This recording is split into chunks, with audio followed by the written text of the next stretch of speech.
Hello દોસ્તો, આજે આપણે વડનગરમાં ઉજવાતા તહેવારો વિશે માહિતી મેળવીશું. આમ તો વડનગરમાં બધા જ તહેવારો ખૂબ જ ઉત્સાહથી ઉજવાય છે, પરંતુ બે ત્રણ તહેવારો એવા છે કે જે વડનગરનું હાર્દ છે. એમાં એક ઉત્તરાયણનો તહેવાર એ વડનગરની અંદર ખૂબ જ ઉત્સાહથી ઉજવાય છે.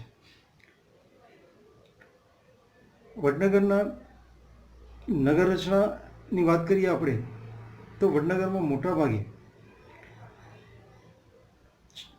છાપરાવાળા મકાનો વધારે જોવા મળે છે.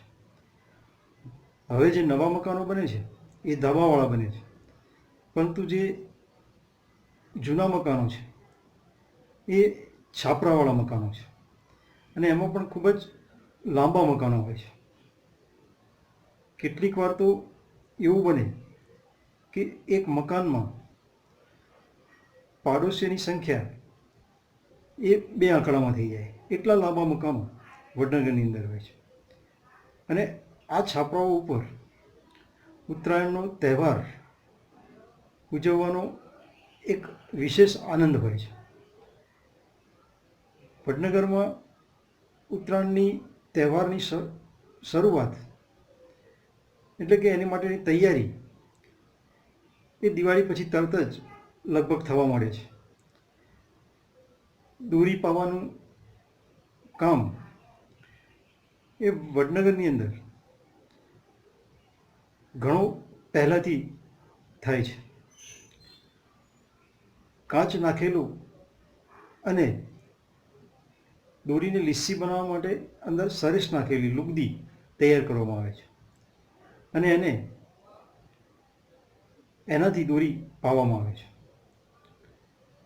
વડનગરમાં રહેતા લોકો લગભગ 2-3 રીલ દોરી તો એમ જ પહોળાવી દેતા હોય છે, અને ઉત્તરાયણ માટેની દોરી તો પાછી અલગ હોય. એટલો શોખ વડનગરના લોકોને ઉત્તરાયણ માટેનો છે.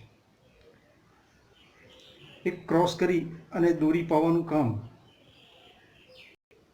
એ એક ઉદ્યોગની જેમ વડનગરની અંદર ઉત્તરાયણની પહેલાં આપણને જોવા મળે છે.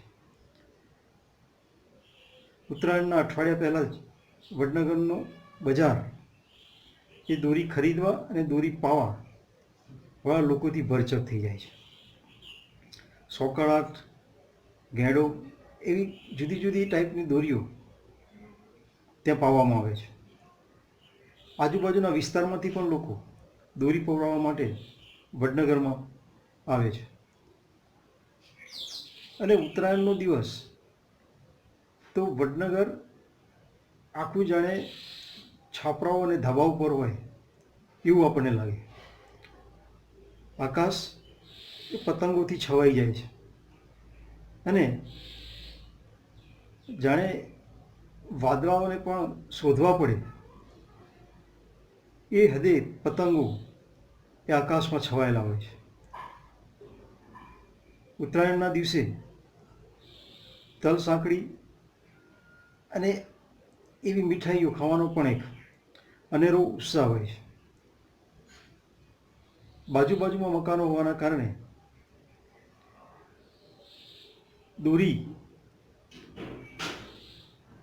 પાવાનો અને એને દોરી વડે પતંગ ઉડાડવાનો આનંદ વડનગરના છાપરા ઉપર લોકો લેતા આપણે જોઈ શકીએ છીએ.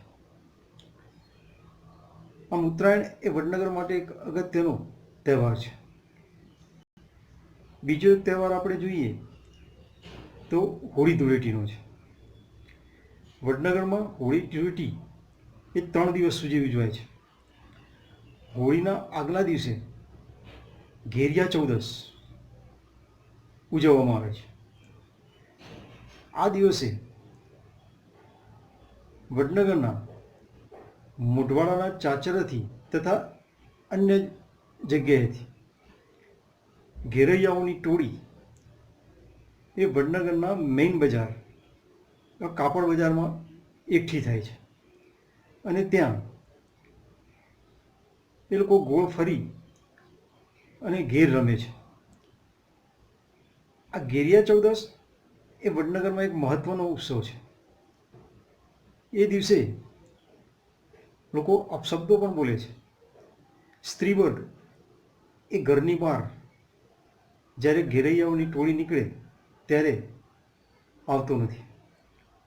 વડનગરના કાપડ બજારમાં ઘેર રમી અને ઘેરૈયાઓ એ ઘેરિયા ચૌદસની ઉજવણી કરે છે.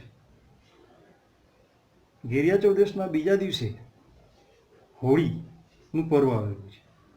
એ હોળીના પર્વમાં નગારા ઉપર દાંડી પીટી અને હોળીનો ઉત્સવ મનાવવાનો એક લહાવો અમે પણ નાનપણમાં લીધેલો છે. હોળી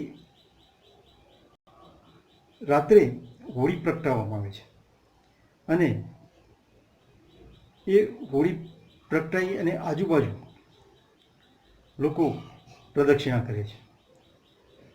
હોળીનો બીજો દિવસ એ ધૂળેટી. ધૂળેટીનો તહેવાર એ વડનગરની અંદર ખૂબ જ ઉત્સાહથી ઉજવવામાં આવે છે. બાળપણમાં અમે વડનગરની ધૂળેટીનો આનંદ ખૂબ જ લીધેલો છે.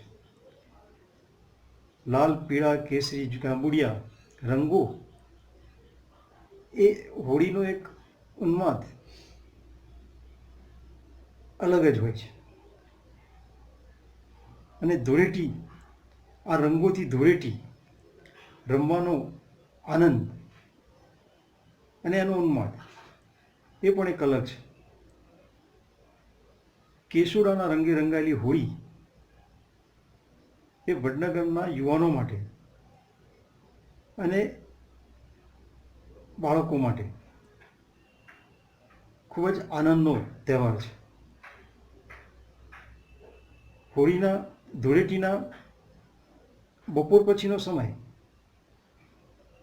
એ વડનગરના હાટકેશ્વર મહાદેવની પાસે ઠાકોરવાસમાં રામલીલા રમાતી હતી. એ સમયે રામલીલા જોવાનો આનંદ પણ એક અલગ જ હતો. ધૂળેટીના દિવસે ભાંગ પીવાનો પણ એક ઉત્સાહ વડનગરમાં રહેલો છે. ભાંગ પણ ધૂળેટીના દિવસે બનતી અને એ પણ યુવાન, બાળકો તથા વૃદ્ધો પીતા. આમ ધૂળેટીના તહેવાર એ વડનગર માટે એક અગત્યનો તહેવાર છે. ધૂળેટીની રાત્રે ભવાઈના વેશ પણ વડનગરમાં ભજવાતા, જે હવે તો લગભગ નગણ્ય થઈ ગયા છે. પરંતુ અમે બાળપણમાં એ ભવાઈના વેશ જોવા માટે આનંદથી અને ઉત્સાહથી એમાં ભવાઈના વેશ જોવા જતા. આમ વડનગરમાં હોળી અને ધૂળેટીનો ઉત્સવ એ એક સુંદર તહેવારના રૂપમાં ઉજવાય છે. વડનગરમાં ઉજવાતો એક અન્ય તહેવાર એ જન્માષ્ટમી છે. જન્માષ્ટમીનો તહેવાર એ વડનગરમાં ખૂબ જ ઉત્સાહથી ઉજવાય છે.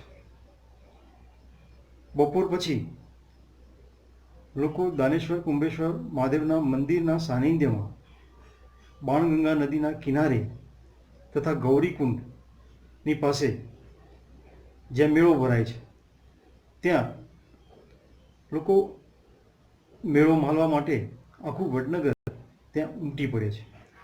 અમરથોળ દરવાજાની બહાર આવેલ ગૌરીકુંડ અને દાનેશ્વરનો કુંભેશ્વર મહાદેવનું મંદિર અને બાજુમાંથી પસાર થતી બાણગંગા નદી. આજે તો આ નદી સુકાઈ ગઈ છે, પણ અમારા શૈશવના સમયમાં આ નદી એ વહેતી નદી હતી અને એના કિનારા ઉપર અમે સૌ મિત્રો અને ક્યારેક અમારા પિતાજીના મિત્રો એવા પ્રફુલ્લ કાકા નેહા આંટી, રજની અંકલ,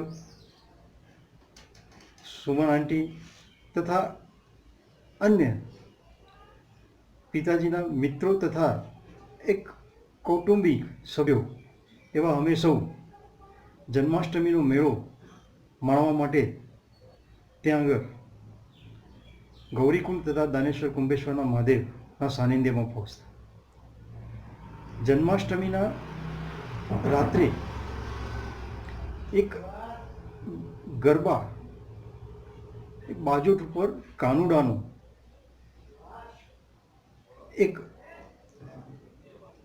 સુંદર મજાનું બાજોટ ઉપર એને ગોળમાં બનાવવામાં આવે છે અને આજુબાજુ કાનુડોનું એ બાજોટ ઉપરના કાનુડાને મૂકી અને સ્ત્રીઓ એની આજુબાજુ ગરબે રમે છે.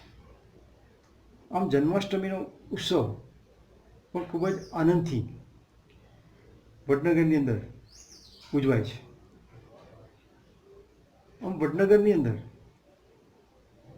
ઉજવાતા તહેવારો વિશે આજે આપણે માહિતી મેળવી. આભાર.